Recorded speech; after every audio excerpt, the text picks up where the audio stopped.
एक डाउट आया स्टूडेंट का कि सर अकाउंटिंग इक्वेशन कंप्लीट करने के बाद जो लास्ट में बैलेंस शीट बनती है वो कैसे बनती है?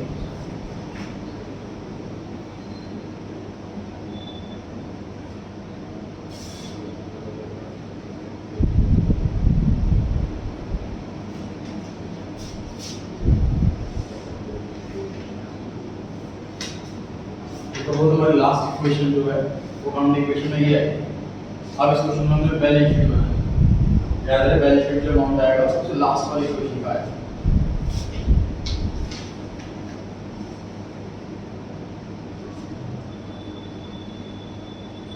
बैलेंस शीट तो इसमें बहुत टेम्पररी बैलेंस शीट सीख रहे हैं, जो एक्चुअल बैलेंस शीट बननी है वो चैप्टर 18-19 दिसंबर के महीने में करेंगे, लास्ट दो चैप्टर है हमारे। और सबसे प्रैक्टिकल चीज़ बैलेंस शीट ही है, इन्वेस्टर सबसे पहले बैलेंस शीट ही देखते हैं। सबसे इम्पोर्टेंट चीज़ अकाउंट्स में रिपोर्ट कार्ड ही है, असली रिपोर्ट कार्ड, इसके लिए कोई सा अकाउंट बनाते हैं उसका बिल्कुल भी यही बनता है। टोटल 4 कॉलम,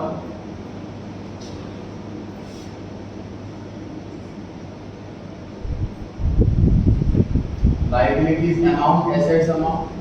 पेपर एक स्टूडेंट टेस्ट में एसेट का कॉलम इधर बनाया था, लायबिलिटी का कॉलम इधर बनाया था, 0 मार्क्स। हम सर किसी चीज का ना फॉर्मेट नहीं बदल सकते जब प्रिस्क्राइब्ड फॉर्मेट होता है। देखो प्रिस्क्राइब्ड फॉर्मेट का पर्पस क्या है? अगर बैलेंस शीट में ऑप्शन दे दिया जाए कि जिसको मन करे एसेट यहाँ लिखो, जिसका मन करे लायबिलिटी यहाँ लिखो, तो सोचो एक इन्वेस्टर दो कंपनी की बैलेंस शीट कंपेयर कर रहा है, कंफ्यूज हो जाएगा बेचारा वो। इस वाले में यहाँ सेट लिखिए, इस वाले में यहाँ सेट लिखिए, कंपेयर नहीं कर पाएगा। इसलिए लोग बनाना सबके लिए बैलेंस शीट का फॉर्मेट यही, तो कोई तरह लिखनी है सेट राइट हैंड साइड और लेफ्ट हैंड साइड में लाइक ऑप्शन नहीं। नहीं वैल्यू से सिर्फ मतलब नहीं है, प्रेजेंटेशन से भी मतलब है।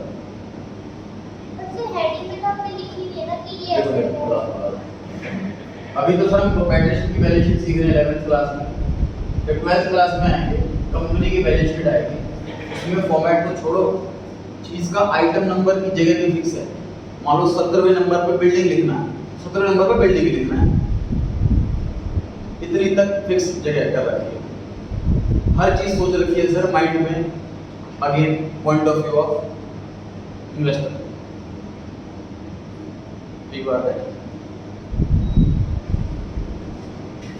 एसेट्स इस क्वेश्चन के अंदर 3 है, कैश, बैंक और गुड्स। तीनों का ही अमाउंट लिख देते हैं हम। लायबिलिटी साइड में एक तो क्रेडिटर नाम की लायबिलिटी है और एक कैपिटल। कैपिटल में हमारी इंटरनल लायबिलिटी होती है। टोटल टैली करना चाहिए, टोटल हमेशा आमने सामने लिखना। फिर वही बात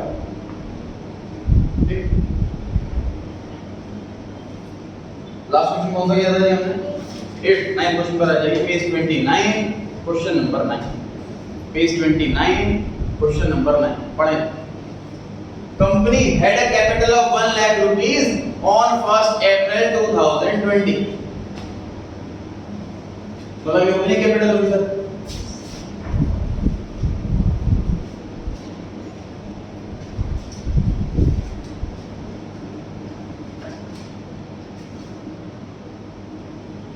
He had also goods amounting to 20,000 which he had purchased on credit and payment has not been made। उधार खरीदा सामान 20,000 रुपए का और पैसे अभी तक नहीं दी, मतलब एक क्रेडिटर नाम की लायबिलिटी। क्रेडिटर वो जिससे गुड्स खरीदते हैं उधार। After 1 year, 1 साल के बाद he came to know that he had suffered a loss of 3,000 during the year।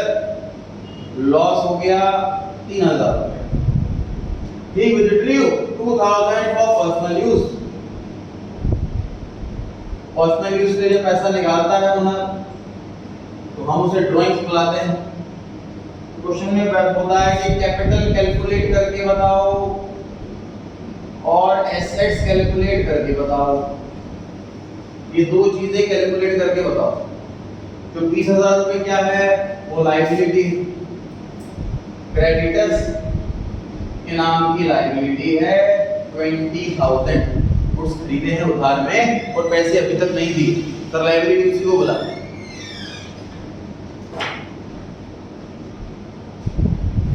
Closing capital कैसे निकालते हैं जी? ओपनिंग कैपिटल माइनस लॉस और माइनस ड्रॉइंग्स। इसका तर्जुमा है लास्ट क्लास में, ये प्रॉफिट जुड़ जाता है कैपिटल के अंदर और लॉस घट जाता। ड्रॉइंग तो पक्का घटती। इस क्वेश्चन में प्रॉफिट दिया होता तो ऐड कर देता, लॉस दे रखा है तो माइनस कर देता। ओपनिंग कैपिटल कितना? 1 लाख, लॉस कितना? 3000, ड्रॉइंग्स कितना? 2000। तो इसका मतलब क्लोजिंग कैपिटल आ गई है 95,000। नोटिंग साथ साथ करते रहे, नोटिंग साथ साथ करते रहे। क्लोजिंग कैपिटल आ गई है 95,000। क्वेश्चन में हमारा एक आंसर आ गया है। दूसरा आंसर मांगा था एसेट बताओ। एसेट बराबर लायबिलिटी प्लस कैपिटल। लायबिलिटी कितनी? 20,000। कैपिटल कितनी अभी भी कैलकुलेट करी है 95,000। एसेट वाला आंसर भी आ गया है 1,15,000। दोनों आंसर आ गए।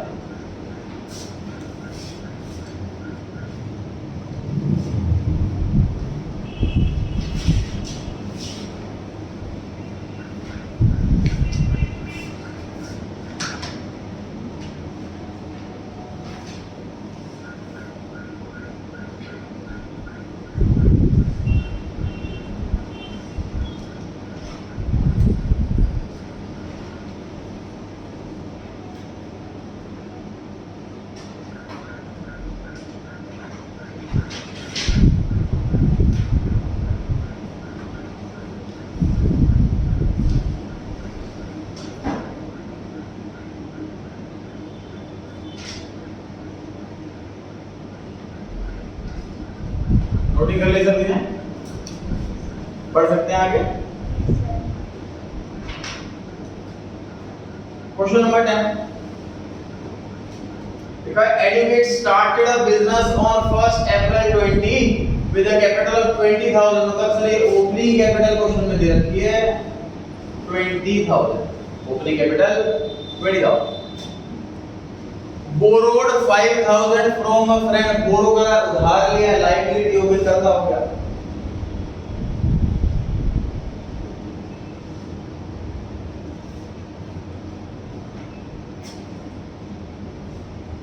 आगे He earned a profit of 4,000। से इस बार लॉस नहीं है, इस बार प्रॉफिट है 4,000 का। Withdrew cash 3,000 for personal use। Personal use के लिए पैसा निकालना मतलब ड्राइंग करना 3,000। What is his capital and asset? Same question हो गया सर, सेम इंफॉर्मेशन की बात। तो पिछले क्वेश्चन में उधार में गुड्स लिए थे, इस बार फ्रेंड से उधार लिया। पिछले क्वेश्चन में लॉस था, इस बार प्रॉफिट। सिर्फ ये छोटी मोटी दो चीजें चाहिए। फॉर्मूले में माइनस लॉस की जगह प्लस प्रॉफिट लिख देता हूं।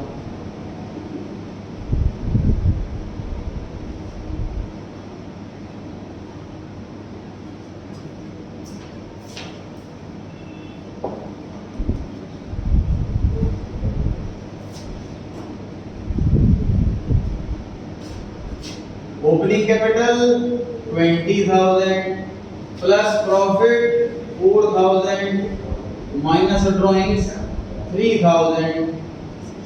क्लोजिंग कैपिटल आ गई 21,000।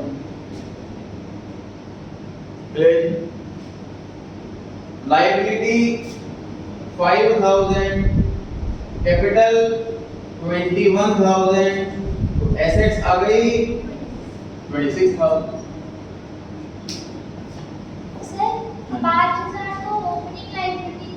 और देखो पिछले बोला क्या इसमें सर पिछले क्वेश्चन में भी ऐसा था 9th क्वेश्चन में कि कुछ उधार खरीदे और पैसे अभी तक नहीं दिए, तो वो लायबिलिटी साल की शुरुआत में भी लायबिलिटी साल के एंड में दोनों लायबिलिटी सेम हो गई। सेम चीज क्वेश्चन में फ्रेंड से उधार लिए तो लायबिलिटी शुरुआत में है, क्वेश्चन में कहीं इन्फॉर्मेशन नहीं है कि हमने वो लोन चुका दिया। तो जब तक लोन के बारे में कोई इन्फॉर्मेशन ना हो तो वो लोन चलता रहेगा। सर ये चीज हर बात के लिए एप्लीकेबल है। मान लीजिए कुछ में लिखा है कि हमने एक तरह को बिल्डिंग खरीदी और साल के एंड में कुछ नहीं लिखा, तो मान के ना बिल्डिंग अभी भी इतना मान के भी बेच दी होगी, ठीक है। तो जो एसेट या लायबिलिटी साल की शुरुआत में होती है, अगर कोई चीज की इन्फॉर्मेशन ना हो तो सेम आएगा साल के एंड में भी कैरी फॉरवर्ड।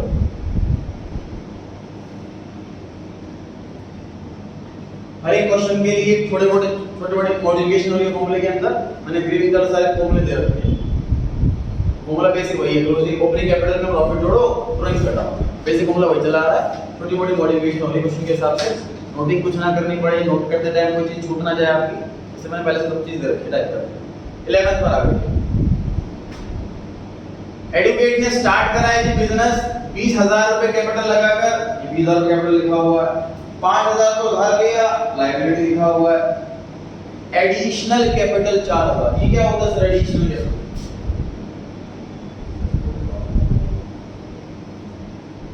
कोई भी बिजनेस का ओनर पहले दिन ही अपना सारा पैसा नहीं लगा देता, क्योंकि उसे पता होता है बिजनेस का दूसरा नाम है रिस्क।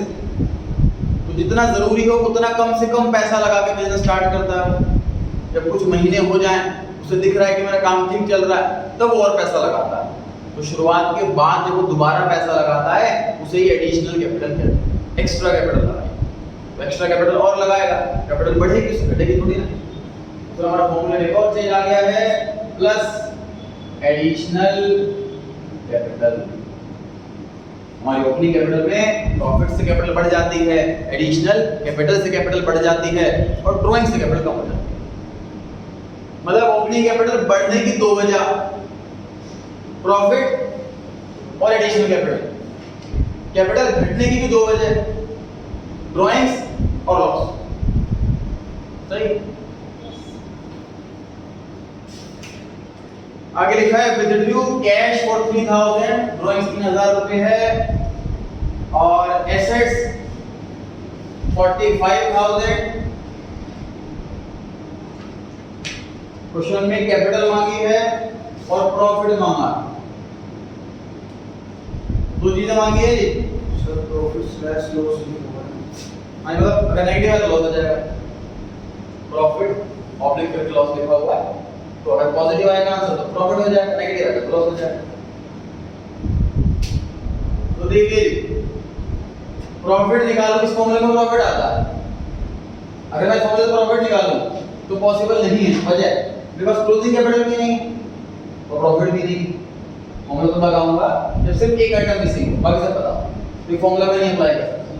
दूसरा फॉर्मूला ये वाला, asset equals to liability plus capital. Asset पता है, लायबिलिटी पता है, कैपिटल ले जाएंगे, उसके बाद में लगाऊंगा ये वाला। ठीक बात है, शुरू हो जाएगी।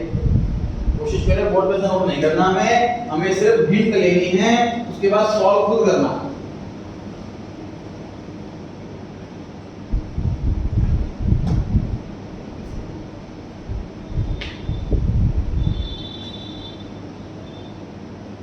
बोर्ड पे बैठे कोई बच्चा बोर्ड पे सॉल्व कर।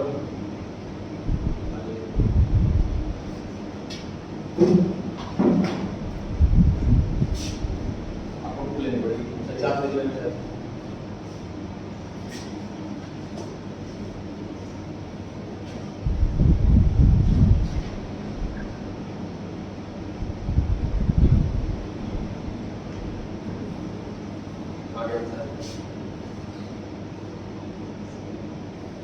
Asset equals to liability plus capital लिखा हुआ है, और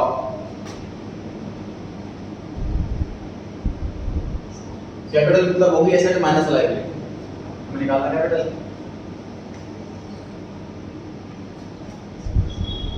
एसेट्स की वैल्यू 45,000, लायबिलिटी की वैल्यू 5,000, तो कैपिटल कितनी आ गई 40,000। अब ये फॉर्मूला लगा सकते हैं क्योंकि हमारे पास कैपिटल भी अवेलेबल। क्लोजिंग कैपिटल की जगह जो भी सॉल्व किया है 40,000, ओपनिंग कैपिटल की जगह 20,000, ये वाली कैपिटल ओपनिंग सही, प्लस प्रॉफिट की जगह प्रॉफिट ही लिखेंगे, वो तो निकालना है, माइनस ड्राइंग्स की जगह 3,000 क्वेश्चन में दे रखा है, प्लस एडिशन कैपिटल की जगह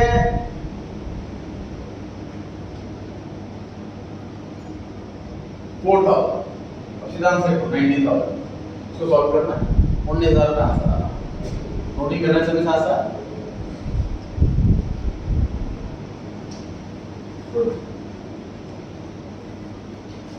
लास्ट क्वेश्चन 31 मार्च 21 को टोटल एसेट दे रखी है और एक्सटर्नल लायबिलिटी, एक्सटर्नल वर्ड क्यों लिखा हुआ है, इसका मतलब ये सारी लायबिलिटी कैपिटल को छोड़कर, because capital is an internal liability. Asset दे रखी है 1,10,000, लायबिलिटी दे रखी है, आपका मन नहीं करना पड़ता है कैपिटल निकाल लो, एसेट पता लायबिलिटी पता, ये बताओ साल की शुरुआत वाली है कि एंड वाली है, एंड वाली है, 31 मार्च लिखा हुआ है सर, एसेट की जगह मैं लिख देता हूं 1,10,000, लायबिलिटी की जगह 10,000, during the year additional capital 50,000, drawings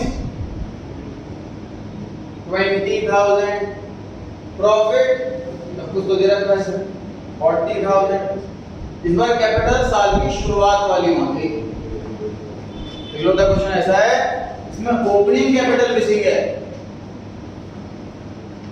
तो सर इस फॉर्मूले के अंदर आता है ओपनिंग कैपिटल, देखिए फॉर्मूला लगा नहीं सकते हम क्योंकि अभी तक हमें क्लोजिंग कैपिटल भी नहीं पता, तो पहले हम इस वाले फॉर्मूले की हेल्प से क्लोजिंग कैपिटल निकालेंगे, उसकी वैल्यू यहां रखेंगे, सब कुछ पता है तो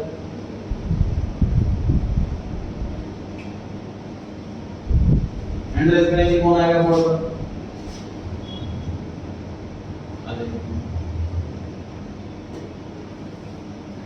इन्हीं क्वेश्चंस के बेस्ड आपकी बुक में इलस्ट्रेशन 9 से 15 लिखा हुआ है और एक्सरसाइज 17 से 26, ये सारे क्वेश्चन आपको प्रैक्टिस करके लाने हैं।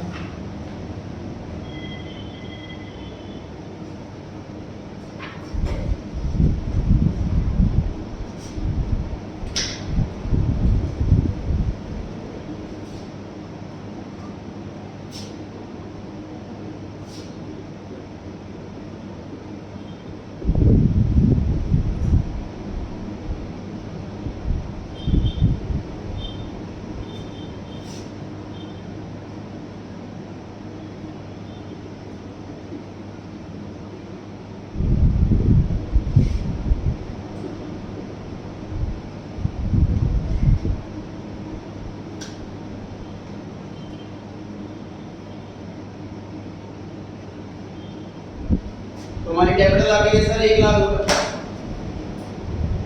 Sorry close capital I 1 lakh रुपए, हमें निकालनी ओपनिंग, क्लोज कैपिटल लिया 1 लाख, ओपनिंग कैपिटल निकालनी है, प्रॉफिट की जगह 40,000, ड्राइंग 20,000, कैपिटल 50,000, सॉल्व करते रहना।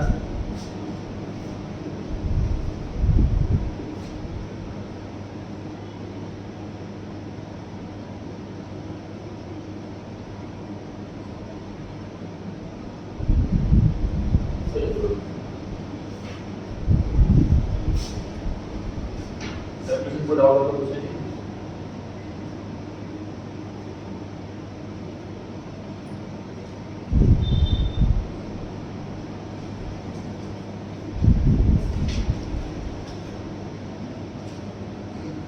संडे को 12 बजे क्लास है इकोनॉमिक्स की, माइक्रो इकोनॉमिक्स का पहला चैप्टर कराया जाएगा। जो इकोनॉमिक्स के ट्यूशन नहीं पढ़ रहे हैं, सेल्फ कर रहे हैं, वो भी इस क्लास में आ जाए, बेसिक आपका थोड़ा क्लियर हो जाएगा इकोनॉमिक्स का, तो आगे आपको सेल्फ स्टडी में आसानी रहेगी आने वाले चैप्टर्स करने के। तो पढ़ना इकोनॉमिक्स को तो आएंगे, चैप्टर जिन्होंने कर रखा है वो भी आए रिवीजन करने के लिए, जिन्होंने नहीं कर रखा वो फर्स्ट टाइम आए, और जो इकोनॉमिक्स कोचिंग कहीं और ले रहे हैं उनको जरूरत नहीं आने की, वो समझ रहे होंगे अच्छे से वहाँ पर। जो सेल्फ स्टडी कर रहे हैं इकोनॉमिक्स वो क्लास ले लें, सिर्फ ये क्लास बेसिक उनका स्ट्रॉन्ग हो जाएगा, सेल्फ स्टडी करना आसान है। ठीक है, और 1 बजे अकाउंट्स का टेस्ट है इसी चैप्टर अकाउंटिंग इक्वेशन। ठीक।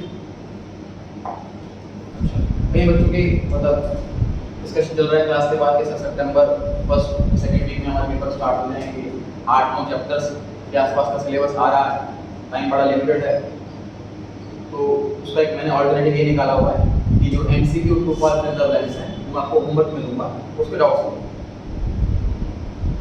ठीक, सिलेबस थोड़ा कंट्रोल में लाने के लिए इसलिए मैंने ये थोड़ा चेंज करा, ठीक है जी।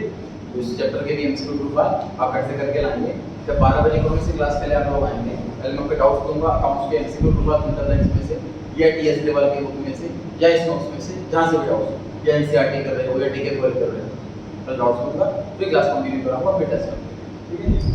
तो डायरेक्ट 1 बजे आएंगे वो 1 बजे डाउट कर सकते हैं।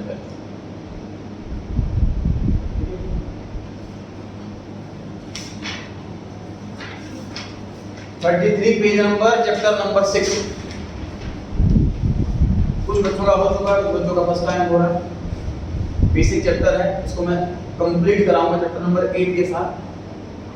33 पेज नंबर निकालो, सबसे ऊपर लिखा है कि types of accounts, asset, liability, capital, revenue, expense. Asset का मतलब सर मेरा मालिकाना अधिकार है, मेरी ओनरशिप है किसी चीज पर, तो मैं उसको एसेट बुलाऊंगा। लायबिलिटी जस्ट उसका अपोजिट, कर्जा, जितने भी कंपनी में कर्जे हैं उसे लायबिलिटी बुलाएंगे। कैपिटल, ओनर का खुद का लगाया हुआ पैसा। रेवेन्यू, जिस कंपनी में हम जॉब कर रहे हैं उसकी सारी आमदनी, इनकम, प्रॉफिट्स, उसे रेवेन्यू बुलाते हैं। और एक्सपेंसेस, सिंपल वर्ड से खर्च। तो यहाँ पर करीब 30 वर्ड्स दिए हुए हैं, 29 वर्ड्स दिए हुए हैं, इन सभी के आगे हमें लिखना है इन पांचों में से कोई एक।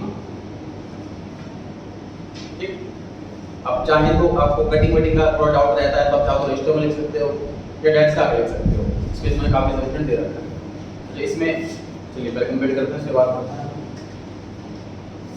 Rent paid. आप लोगों से मैं आंसर दिलवा था, अगर आज टेंशन ना लें, तो टेस्ट नहीं चल रहा है। रेंट पेड क्या लगता है पांचों में से क्या? एक्सपेंसेस लिख लीजिए, एक्सपेंसेस उसके आगे। सर रेंट पेड का मतलब ही समझ लो आप क्या है कि हम किराएदार हैं, टेनेंट, और अब हर महीने रेंट दे रहे, तो हमारे खर्चा हो गया। रेंट रिसीव, आप ट्राई करें चलिए। रेवेन्यू, रेंट रिसीव्ड का मतलब क्या हो गया सर?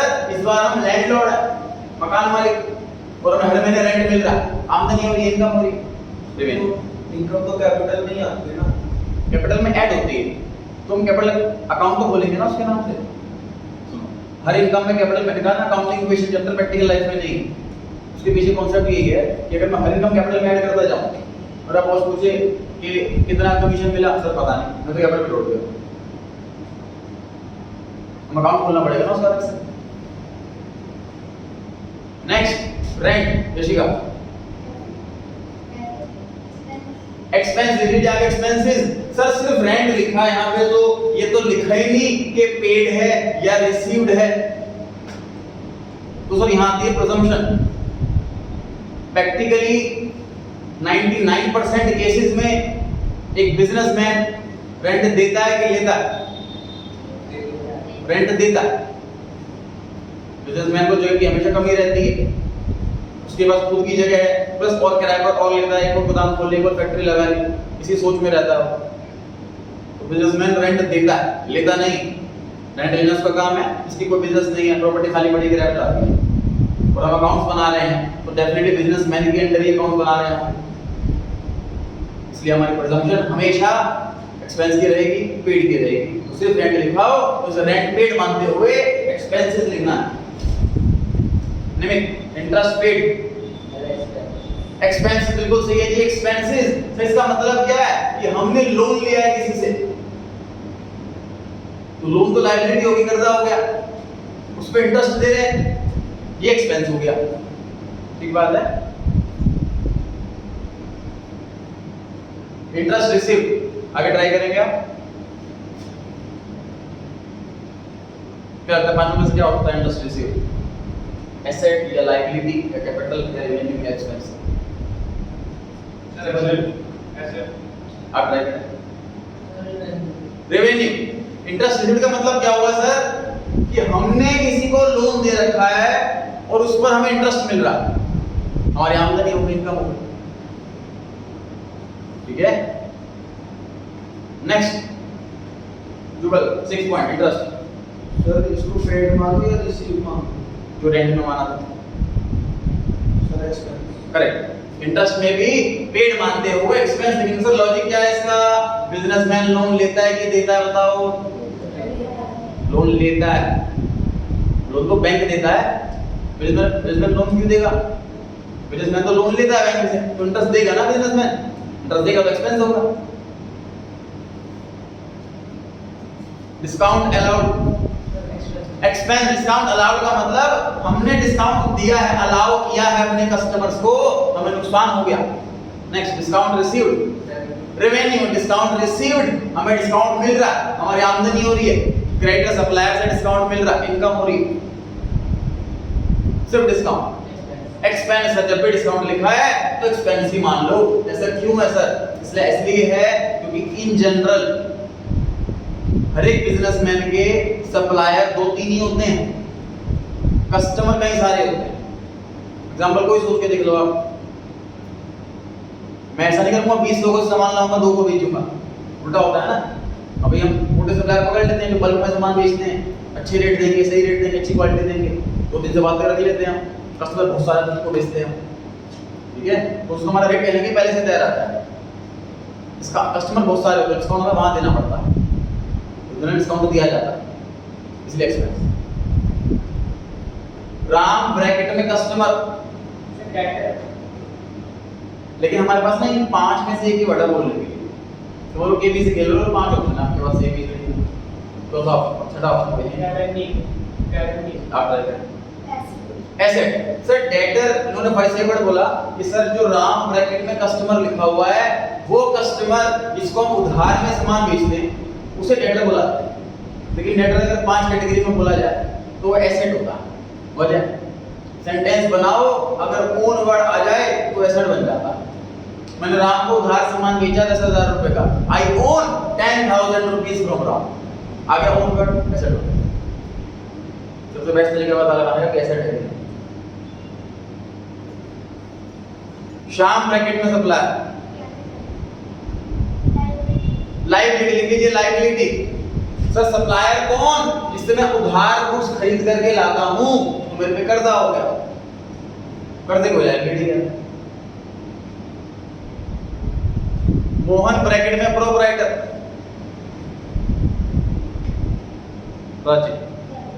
कैपिटल। प्रोप्राइटर मतलब ओनर। सर मैं अकाउंटेंट थोड़ी ना खाली बैठे मैंने ओनर का नाम लिखता रहूंगा। ओनर का नाम मैं लिखूंगा कब? जब वो पैसा लगाए, उसे कैपिटल बुलाते हैं। लोन तो एसेट होनी चाहिए। कैसे?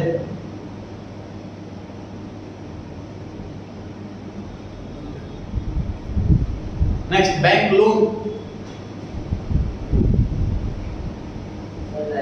लायबिलिटी करेक्ट है सर, बैंक से लोन लिया हुआ है, कर्जा हो गया हमारे पर, लायबिलिटी बिल्कुल सही। आगे बैंक। एसेट, सर सिर्फ बैंक लिखा है इसका मतलब क्या है कि हमारा पैसा बैंक में जमा, ये बैंक बैलेंस बताता है, बैंक खाली नहीं पड़ता।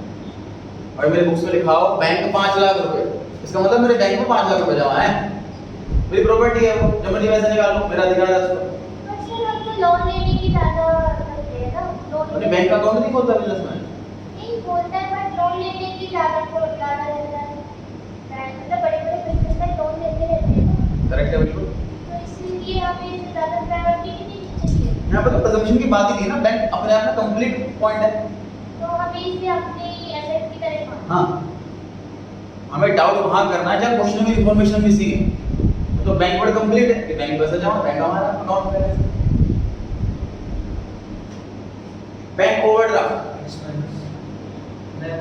लायबिलिटी लिखिए जी, बैंक ओवर लायबिलिटी क्या होता है? Bank overdraft. Sir draft word है ड्रॉ से बना हुआ, ड्रॉ मतलब निकालना, जैसे घर में बोलते हैं ड्रॉर में सामान रखा हुआ है, ड्रॉ करते हैं उसमें सामान निकालते हैं, तो इसको ड्रॉर बोलते हैं। ओवरड्राफ्ट मतलब जितना है उससे भी ज्यादा निकाल लेना, दिस इज ओवरड्राफ्ट। तो मेरे अकाउंट में 10 लाख रुपए हैं, मैंने 12 लाख रुपए अकाउंट से निकाल लिए अपने, तो 2 लाख रुपए एक्स्ट्रा निकाल लिए, 2 लाख का मेरे पे कर्जा हो गया, दिस इज बैंक ओवरड्राफ्ट। तो ऐसे कैसे पॉसिबल है? 10 लाख आपके अकाउंट में जमा है, 12 लाख कैसे निकाल सकते हो? ऐसे कैसे निकाल लो? तो बैंक से लिमिट लेके चलते हैं पहले, इसे ओवरड्राफ्ट लिमिट कहते हैं। मतलब हम बिजनेसमैन बैंक से फॉर्म भरते टाइम ये बात अप्लाई कर लेते हैं जी पहले, यदि कभी कभी हमें पैसा एक्स्ट्रा चाहिए होता है, पार्टी को पैसा देना होता है, पैसे होते नहीं है, तो आप हमें एक लिमिट सैंक्शन कर दो, इतने लिमिट तक हम पैसा एक्स्ट्रा निकाल सकते हैं, आप हमसे इंटरेस्ट सब ले लेना, हमें उसकी टेंशन नहीं है, पेमेंट चेक बाउंस नहीं होना चाहिए, तो नेगेटिव में बैलेंस जा सकता है। ठीक है, मतलब सर ये जो पॉइंट नंबर 15 है, ये एक तरह से पॉइंट नंबर 13 ही है। मतलब बैंक ओवरड्राफ्ट और बैंक लोन थोड़ा थोड़ा सिमिलर सा है, बस बैंक लोन में क्या होता है कि मैं बैंक में जा रहा हूँ लोन अप्लाई करने के लिए, 10 लाख रुपए का लोन मिल गया, उम्र पे कर्जा हो गया, तो सिंपल हो गया। बैंक ओवरड्राफ्ट में क्या होता है कि मेरा बैलेंस नेगेटिव चला गया, तो बैंक ओवरड्राफ्ट कर दिया, मैं कल पैसे जमा कर दूंगा तो फिर पॉजिटिव बैलेंस बन जाएगा। ठीक है, कैरेज फ्रेट किसकी बात चल रही है? एक्सपेंडिचर एक्सपेंसेस,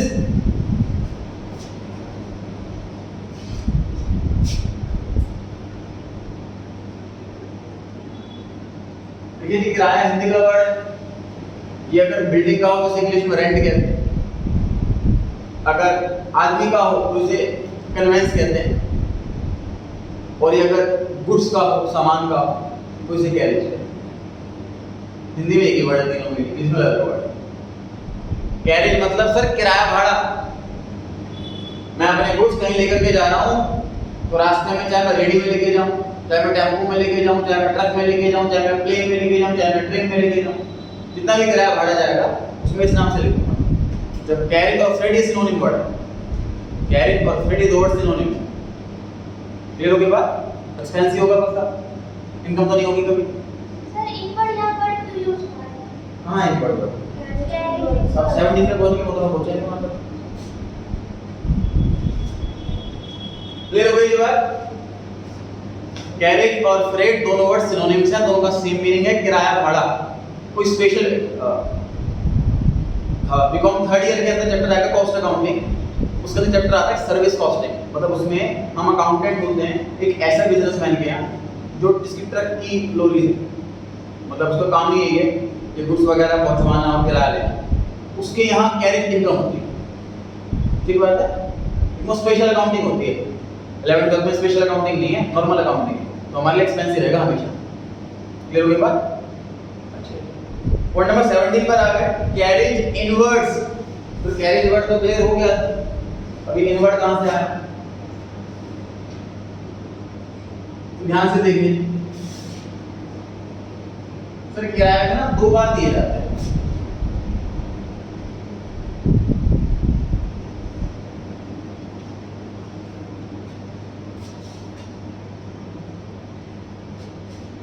अलग अलग स्टेट लिख दीजिए।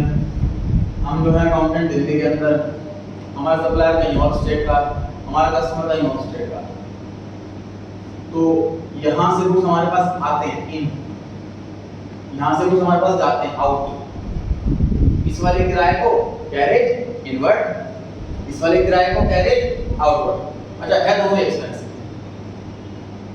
है दोनों एक्सपेंस, ठीक बात है। सर मान लीजिए कि ये वाला किराया सप्लायर खुद ही अपनी पॉकेट से दे रहा है, हम दे ही नहीं रहे, तो लिखना ही नहीं इसको। अगर हम दे रहे तो लिखना है। सर मान लीजिए ये वाला किराया कस्टमर खुद अपनी पॉकेट से दे रहा है, तो अगेन तो हमें लिखना ही नहीं।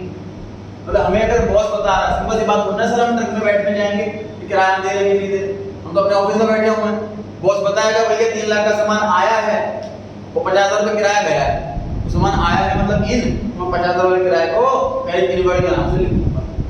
वो किराया अगर सप्लायर खुद ही दे देगा तो मेरा बॉस बताएगा नहीं किराया दिया, मैं लिखूंगा ही नहीं उसको। सेम चीज मेरे बॉस ने कहा भी 5 लाख का सामान बिका है और 20,000 रुपये किराया गया है, मैं लिखूंगा कैरेज आउटवर्ड के नाम से। अगर वो किराया कस्टमर ने ही दे दिया था तो बॉस मुझे बताएगा नहीं किराए के बारे में, मैं उसको रिकॉर्ड ही नहीं करूंगा। तो मतलब तीनों एक्सपेंस है, कैरेज लिखा हो तो भी एक्सपेंस, कैरेज इनवर्ड लिखा हो तो भी एक्सपेंस, फिर आउटवर्ड लिखा हो तो भी एक्सपेंस।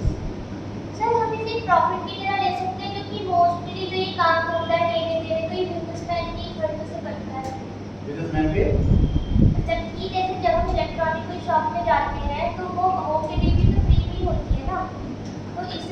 प्रॉफिट की तरह दे दे। गलत है आप। इलेक्ट्रॉनिक आइटम कोई भी खरीदो आप, फ्रिज लेकर के आओ दुकान से किसी, इलेक्ट्रॉनिक किराया कैसे ले लो मुझसे, आपसे लेगा। सर हमारे को टीवी तक हो जाता है सर। ऑनलाइन खरीद देते हैं, ऑफलाइन में सभी किराया ले जाया जाता है।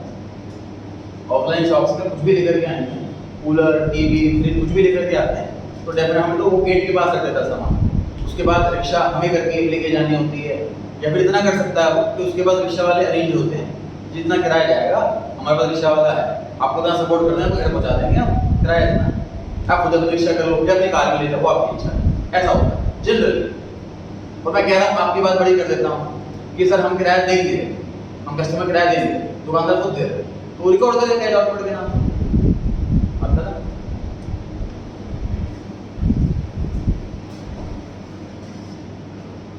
वेजेस एक्सपेंस करेक्ट पेज लिख लीजिए। सर अगला वर्ड है सैलरी, दोनों इकट्ठे बताऊंगा।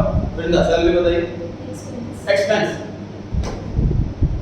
पहले सैलरी मत बता। सर सैलरी ये कहाँ लिखा है कि सैलरी पे करी? सैलरी मिली हो सकता है, इनकम भी तो हो सकती है। आपको किसने कहा सैलरी पेड? सुनिए ध्यान से। सैलरी पे कौन करेगा?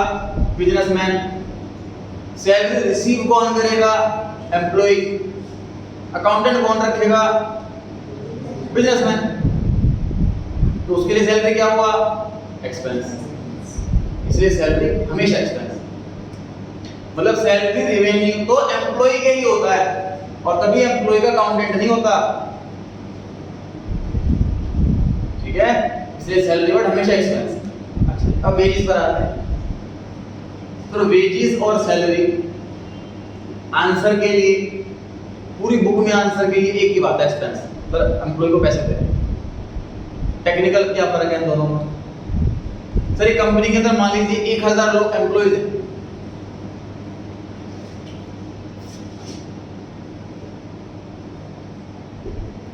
उनमें 900 ऐसे हैं जिनका काम है गुड्स बनाना। सपोज मार्कर की फैक्ट्री, तो मार्कर बनाना, इसके अंदर इंक डालना, इसकी प्लास्टिक को मोल्ड करना वगैरह वगैरह, ये सारा काम, प्रिंट करना, ये सारे काम पे 900 लोग लगे हुए हैं। 100 लोग बाकी काम करते हैं, बाकी जैसे कि receptionist, security guard, accountant, manager, जो नॉन मैन्युफैक्चरिंग वर्क, ठीक बात है, 100 लोग ऐसे हैं।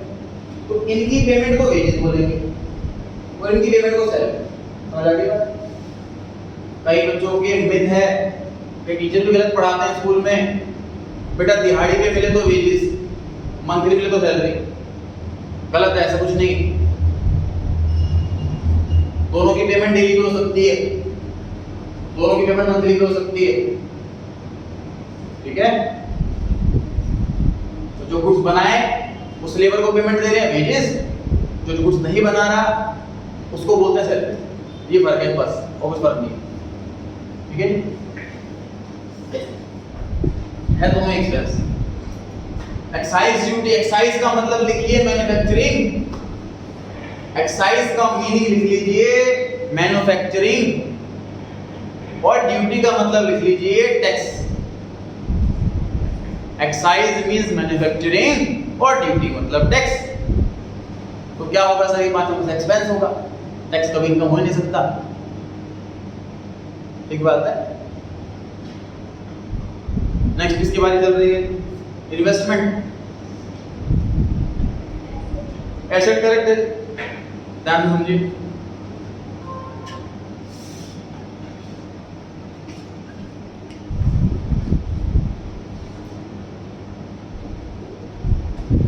सर राम स्टोर में 5 लाख रुपए लगाए, दुकान खोली, इसको इन्वेस्टमेंट नहीं बोलते, इसे कैपिटल बोलते हैं। फिर इन्वेस्टमेंट किसे बोलते हैं? फिर 5 लाख रुपए दुकान में आ गए, तो सामान खरीदेंगे इससे, गुड्स, मशीनरी, फर्नीचर वगैरह वगैरह। तो कभी ऑफ सीजन आता है, ऑफ सीजन का मतलब अभी सेल नहीं हो रही, कुछ पैसा खाली पड़ा हुआ, ऐसे केस में बिजनेसमैन बिजनेस का कैश बिजनेस के नाम से कहीं और इन्वेस्ट कर देता है। शेयर्स खरीद लिए, गोल्ड खरीद लिया, प्रॉपर्टी खरीद ली, जब सेट हो जाएंगे तो बेच दूंगा, इसे बोलते हैं इन्वेस्टमेंट। मतलब बिजनेस का पैसा बिजनेस के नाम पर बिजनेस के बाहर इन्वेस्ट किया जाए उसे इन्वेस्टमेंट बोलते हैं। तो कंपनी की ओनरशिप है, कंपनी की प्रॉपर्टी है, मालिकाना अधिकार। Ram store ons this gold, जहां भी ओन पड़ा जाए वो एसेट बन जाता है। सर एफडी कराना भी इन्वेस्टमेंट? बिल्कुल सही, इन्वेस्टमेंट है। सिंपल पहचान, बिजनेस के नाम से बिजनेस के बाहर पैसा लगा रहे हो आप तो वो इन्वेस्टमेंट है। Next goodwill. Asset? Goodwill asset, goodwill क्या है सर? चैप्टर नंबर 3 है 12th क्लास का। गुडविल वहां पे डेफिनेशन, मीनिंग, फॉर्मूला सब कुछ सीखेंगे बड़ी डिटेल में। कंपनी की रेपुटेशन को रुपीस में कैलकुलेट करना गुडविल। रिलायंस कंपनी से बड़ी गुडविल है, बड़ा नाम सुना है उसका, उसके नाम की कितनी वैल्यू है रुपीस में बताओ कैलकुलेट करके, वो गुडविल। कंपनी की एसेट है, वो एसेट कैसे है सर? रिलायंस कंपनी अगर खुद को किसी और कंपनी को बेचेगी उसको रिलायंस नाम के भी तो पैसे मिलेंगे, ठीक बात है, इसलिए वो एसेट है।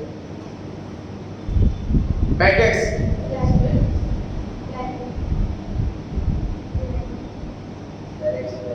एक्सपेंसेस, क्या एक्सपेंसेस सर? बैड डेट्स क्या चीज है? बैड डेट्स नालायक लोग, वो कस्टमर्स डेटर्स जिन्होंने हमारा पैसा मार लिया, जिन कस्टमर को हमने उधार सामान भेजा और उन्होंने हमारा पैसा नहीं दिया, हमारा पैसा मर गया, नुकसान हो गया, उस नुकसान का नाम है बैड डेट्स। सर लॉस के लिए कोई स्पेशल कैटेगरी नहीं है हमारे पास, एक्सपेंस की कैटेगरी के अंदर ही उसको लेते हैं।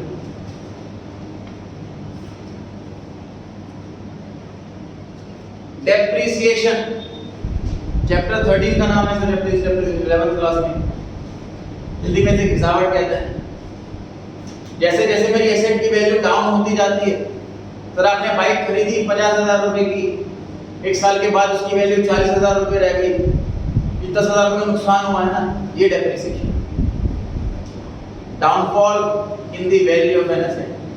बाकी इसकी डेफिनेशन, मीनिंग, मेथड, फॉर्मूले बहुत कुछ सीखेंगे चैप्टर 13 में। नुकसान है ये एक्सपेंस।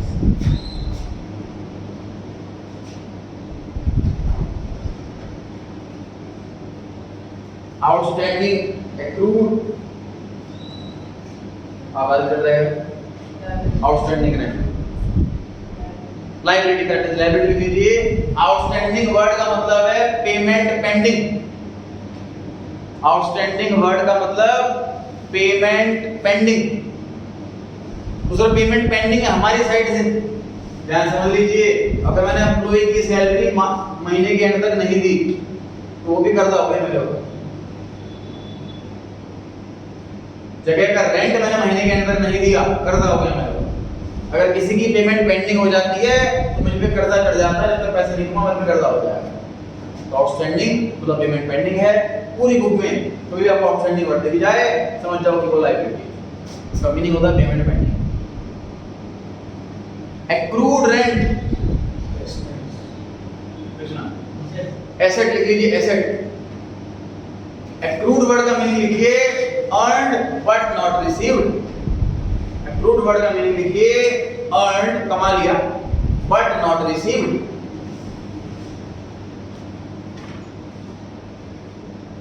सर हमने किसी पे पैसा कमा लिया है, अभी तक मिला नहीं, तो हमारे पास अधिकार है उससे पैसे लेने। We own that amount from you। जहां पे own बढ़ा जाए वो एसेट हो गया। तो मतलब किसी वाले वर्ड का उल्टा हो गया ना ये।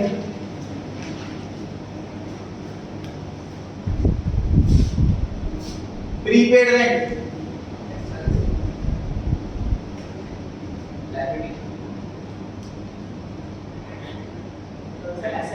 एसेट। प्रीपेड को प्री मतलब इन एडवांस, प्री का वर्ड का मतलब ये होता है इन एडवांस, पेड एडवांस में पे कर दिया। सर अगर मैं पैसा किसी को एडवांस में पे कर देता हूं तो मैं बोल सकता हूं आई ओन दैट अमाउंट फ्रॉम, मैंने एम्प्लॉय को सैलरी एडवांस में दे दी तो मेरे लिए अभी प्रॉपर्टी बन गई। प्रॉपर्टी कैसे बन गई सुन ध्यान से। सर एसेट बोलते किसको? जिसके मैंने पैसे भर दिया आज ही, लेकिन इसको यूज मैं एक साल के जब बाद भी करूंगा। फॉर एग्जांपल बाइक का दे रहा हूं कि सर बाइक में पेट्रोल डलवाने में भी पैसे जा रहे हैं और बाइक खरीदने में भी पैसे जा रहे हैं, लेकिन बाइक में पेट्रोल डलवाने को एक्सपेंस बुला रहा हूं और बाइक खरीदने को एसेट बुला रहा। ऐसा क्यों? क्योंकि पेट्रोल जो मैं डलवा रहा हूँ बाइक के अंदर वो 12 महीने के अंदर खत्म हो जाएगा, बाइक 12 महीने के अंदर खत्म नहीं होगी। तो जो जिसकी लाइफ 12 महीने से ऊपर हो उसे एसेट बुलाते हैं। उसके पैसे दे दिए मैंने, लेकिन उसको मैं यूज करूँगा 1 साल से ऊपर, तो मैंने अगर अपने एम्प्लॉय को नेक्स्ट ईयर की सैलरी भी दे दी, पैसे दे दिए अभी, लेकिन उसको अगले साल तक प्रीपेड बुलाऊं, एसेट हो गई। 29 rent received in advance. Advance में रेंट मिल गया सर, फिर एडवांस में पैसा लेना हमेशा कर्जा होगा। जब सामने वाले का मैं काम करूंगा अगले महीने बिना पैसे लिए, क्योंकि एडवांस में ले चुका हूँ, तो पैसा वापसी करना पड़ेगा। एडवांस में पैसा लेना ये इनकम नहीं होती, ये लायबिलिटी होती है, कर्जा होता है। सामने वाले का भी काम करना बाकी है, क्योंकि सामने वाला पता क्या बुलाएगा, इसको किसी को सामने वाला प्रीपेड बुलाएगा। हमने लिया है तो बुलाएंगे लायबिलिटी, एडवांस में पैसा ले लिया, लायबिलिटी होगी, फटाफट काम करो सामने वाले का। ठीक है, तो ये कुछ कॉमन वर्ड्स थे जो बार बार यूज होते हैं।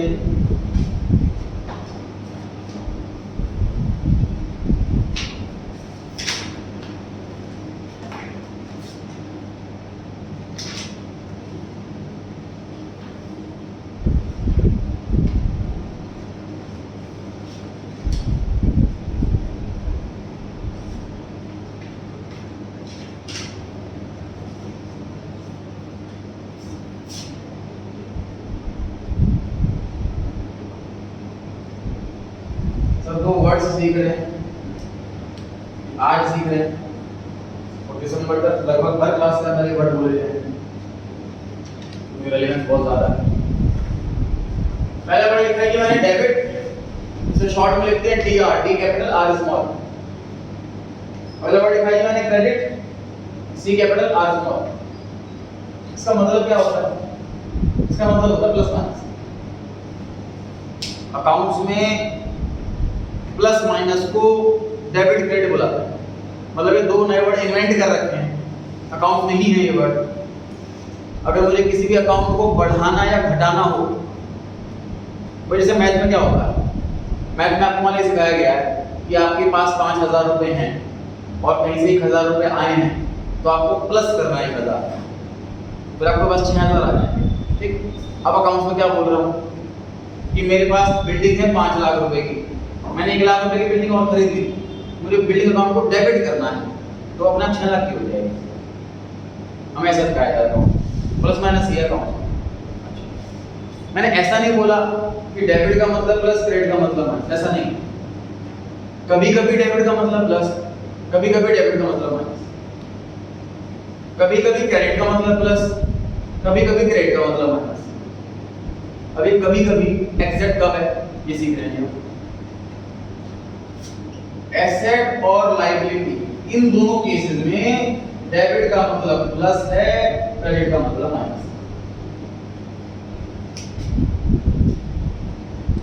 बाकी 3 चीज कौन कौन से बच गई? लायबिलिटी, कैपिटल और रेवेन्यू। मतलब लायबिलिटी सॉरी एक्सपेंस। एसेट और एक्सपेंस के केस में डेबिट का मतलब प्लस है, क्रेडिट का मतलब माइनस। बाकी 3 चीज कौन कौन सी बच गई? लायबिलिटी, कैपिटल और रेवेन्यू। उल्टा उल्टा मतलब क्या हो गया?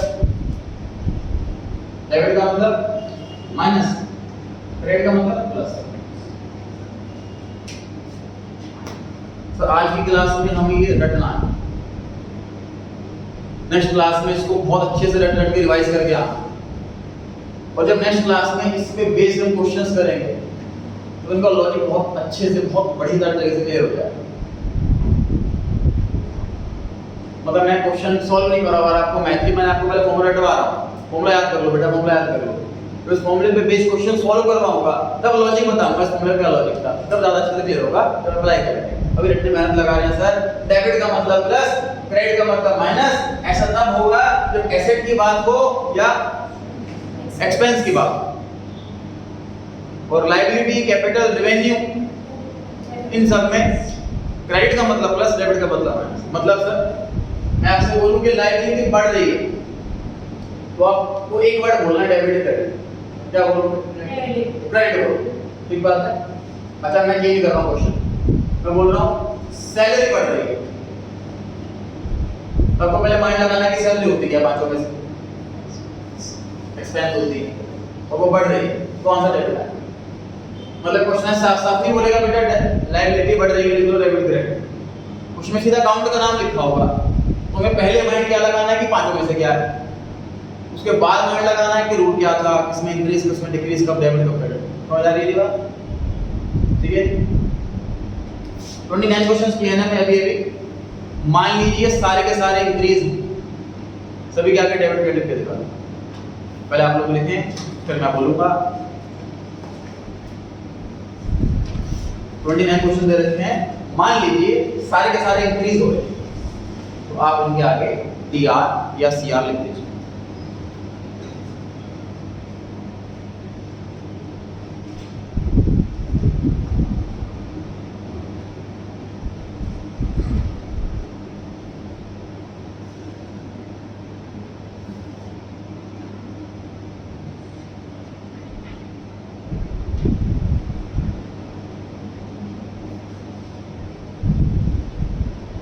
ट्यूसडे को मंडे को सबसे इम्पोर्टेंट चैप्टर स्टार्ट होगा, चैप्टर 8 जनरल, तो वन ऑफ ज्यादा इम्पोर्टेंट चैप्टर है वो क्लास में स्टार्ट है, मिस करें तो बॉडी जरूर देखें।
जल्दी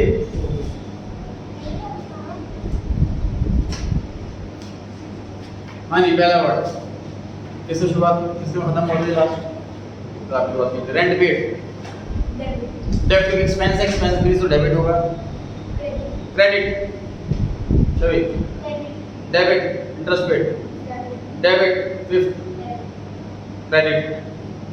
पॉइंट नंबर 5 इंटरेस्ट रिसीव्ड है और रेवेन्यू है, क्रेडिट है।